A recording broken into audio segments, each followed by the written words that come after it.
पल्सरको N160 किन्ने सोचमा हुनुहुन्छ भने चाहिँ यो भिडियो हेर्नु ल। सो यसको नराम्रो पक्षबाट सुरु गर्ने हो भने चाहिँ पहिला सुरु पिलियन कम्फर्ट आउँछ है।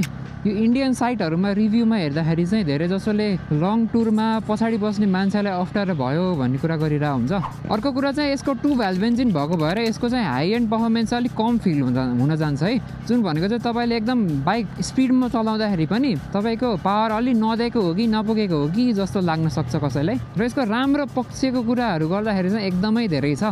मलाई बेस्ट लाग्ने भनेको यसको एबिएस मोड हो, जो डुअल च्यानल एबिएस छ यसमा चाहिँ। र अर्को भनेको चाहिँ यसको प्रोजेक्टर हेडल्याम्प एकदमै चकिलो छ। अनि त्यसपछि USD 4 दिएको छ यसमा चाहिँ बजाजले। र अर्को चाहिँ एकदमै स्मुथ र एकदमै रिफाइन्ड इन्जिन छ यसको, जसले चाहिँ मेरो RTR चढेर यो बाइक चढ्दाखेरि त यो बाइक त इलेक्ट्रिक बाइक नै चढे जस्तो लाग्छ मलाई। यसको माइलेजको कुरै गर्नु पर्दैन। यो बाइकको इजिली 50+ माइलेज हाइवे राइड्समा दिन्छ र सिटी राइड्समा चाहिँ त्यस्तै 48 to 50 को बिचमा दिन्छ भन्ने कुरा गर्नुहुन्छ यो बाइकको ओनरले चाहिँ। र स्पेसल्ली चाहिँ यो 2V इन्जिन भएको भएर यसको लो एन्ड पर्फर्मेन्स चाहिँ एकदमै राम्रो छ है। त्यो भनेको तपाईँले एकदम स्लो स्पिडमा पनि तपाईँले एकदम राम्रो पिकअप पाउनुहुन्छ, जसले गर्दा तपाईँलाई ट्राफिकमा सिटी राइडिङमा यस्तो कुराहरूमा चाहिँ एकदमै राम्रो पिकअप दिन्छ र एकदम चलाउन पनि मजा आउँछ।